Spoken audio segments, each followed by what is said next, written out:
In the early 2000s, at a time when stores like Blockbuster were dominating the DVD rental business, a new company called Redbox began to disrupt the industry. Their idea was super simple: utilize self-serve kiosks outside popular stores to allow customers to rent DVDs with much more convenience and less money than stores like Blockbuster. The company that would eventually be known as Redbox was originally a side project for, believe it or not, one of the largest fast food chains in the country. As the project evolved and eventually became the Redbox company that we all remember today, the idea of using kiosks for DVD rentals became extremely popular. This growing popularity allowed Redbox to grow to tens of thousands of kiosks nationwide, doing billions of dollars of revenue every single year.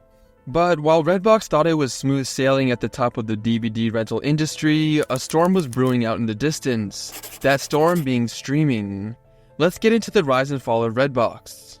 Before we go over the rise and fall, we need to first learn a little bit more about the company. The company that would eventually become Redbox was originally just a plan to increase revenue by McDonald's in 2002, called Project 361. Project 361 placed kiosks filled with select menu items outside McDonald's restaurants, and was envisioned as a way for the fast food giant to be able to serve some of their products 24 hours a day. At the time, no McDonald's stores were open 24/7, so the kiosks were a clever way to increase revenue while also being able to satisfy their customers at any time of the day. However, the idea did not pan out, and by late 2003, roughly a year after the initiative launched, McDonald's discontinued Project 361. Although the original idea was unsuccessful, one McDonald's executive named Greg Kaplan was convinced that the kiosks were not a waste, and that they could still be put to use with a different business venture. This different business venture ended up being, you guessed it, DVD rentals. Under Kaplan's direction, McDonald's utilized the kiosks that they already had to begin renting out DVDs for a very small fee, usually around $1. They began testing out the idea in 2004 in Denver, and while there were a few competitors who were doing the same thing, McDonald's was able to create the superior DVD rental business with a few simple tricks,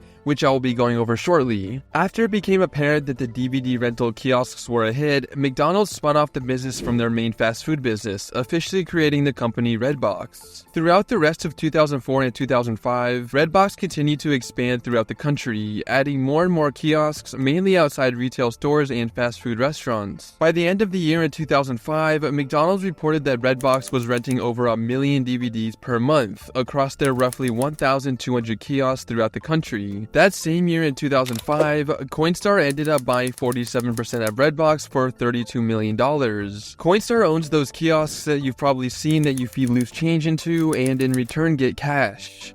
Funny enough, before selling roughly half the company to Coinstar, McDonald's unsuccessfully tried to sell Redbox to both Blockbuster and Netflix, which were both companies that, for at least a period of time, would see their market share seriously threatened by Redbox, and probably regretted not buying Redbox when they had the chance.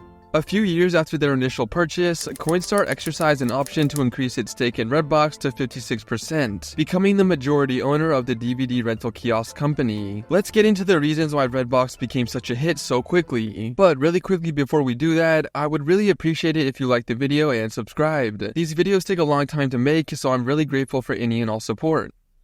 My first reason for the rise of Redbox is the fact that they were the far better alternative to their competitors. And when I say competitors, I mainly just mean Blockbuster, which was the clear king of the DVD rental industry. The brick-and-mortar DVD rental behemoth did over $6 billion of revenue in 2004 and operated over 9,000 stores worldwide at its peak. However, you can see that Blockbuster peaked that year in 2004 and experienced lower revenue figures year over year for the rest of its existence, and Redbox was a major factor in this collapse. You see, Redbox understood that while Blockbuster may have had more locations, they lacked a lot of other important things that Redbox had, such as speed, simplicity, and value. At Blockbuster, you had to walk around the store to browse all the DVDs, and once you found something that you wanted, you would most likely have to wait in a slow-moving line in order to check out. With Redbox, you simply just use the touchscreen on the kiosk to browse the hundreds of options that each kiosk held, and the kiosk then dispensed the DVD that you ended up choosing. Much easier and much more efficient than Blockbuster. Additionally, while Blockbuster typically charged $4 for a rental and slapped customers with stingy late fees,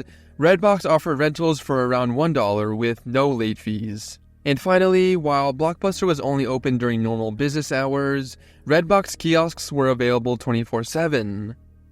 The reason that Redbox was able to rent their DVDs for cheaper was because they didn't have to pay staff or hefty monthly rent bills for their physical locations like Blockbuster did. Sure, Redbox had to pay monthly fees for the right to place their kiosks outside stores, but that was nowhere near as expensive as Blockbuster's overhead.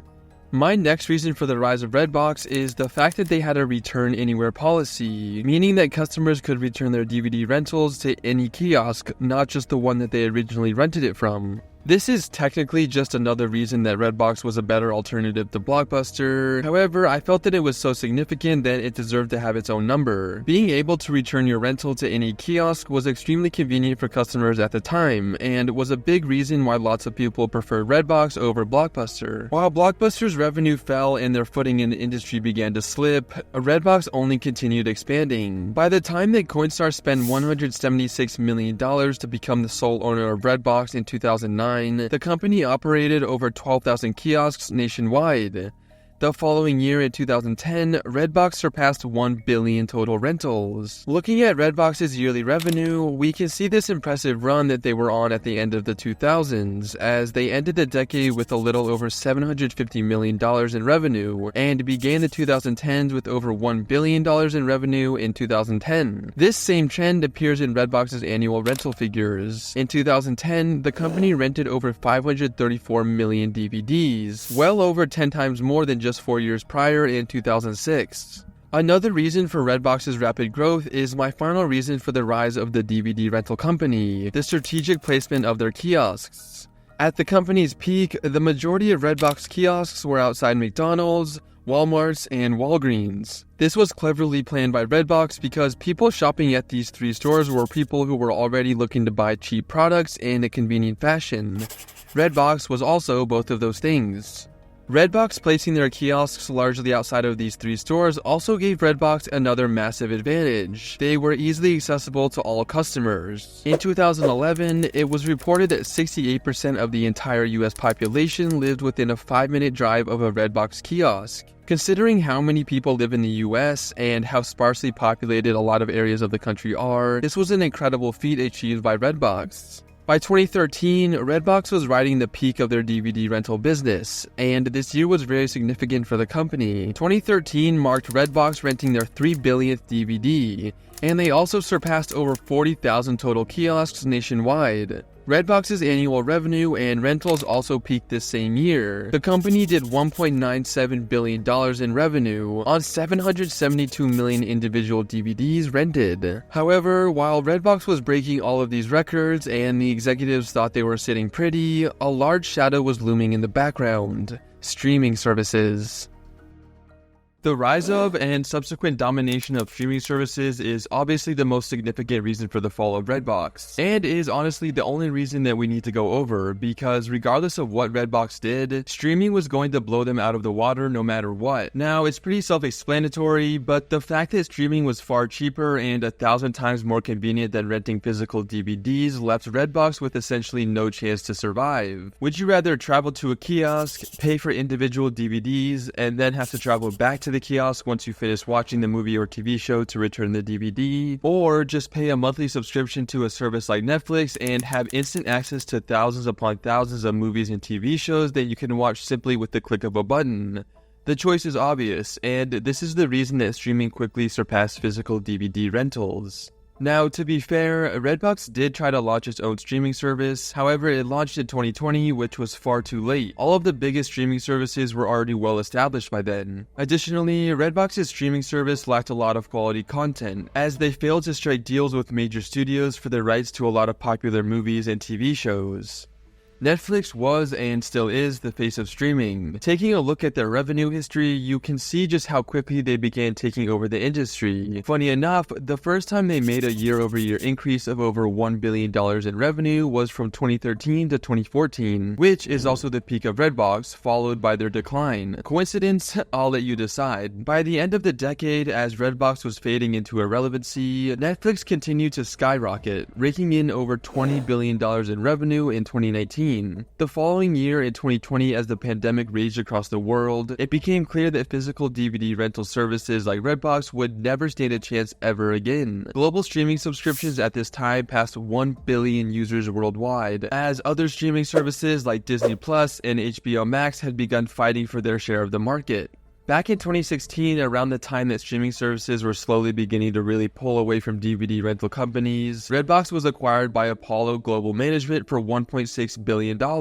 As Netflix and streaming services took more and more of Redbox's customers, Redbox went public in 2021 via a merger with a SPAC at a valuation of just $693 million, nearly $1 billion less than what the company was worth back in 2016. The following year, in 2022, Redbox was bought again and taken private by Chicken Soup for the Soul in a deal that valued the DVD rental company at just $50 million.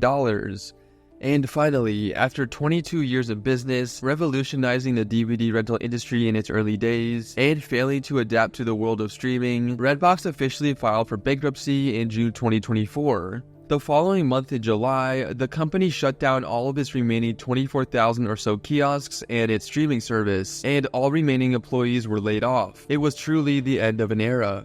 Like the video if you enjoyed, and please don't forget to subscribe for more videos.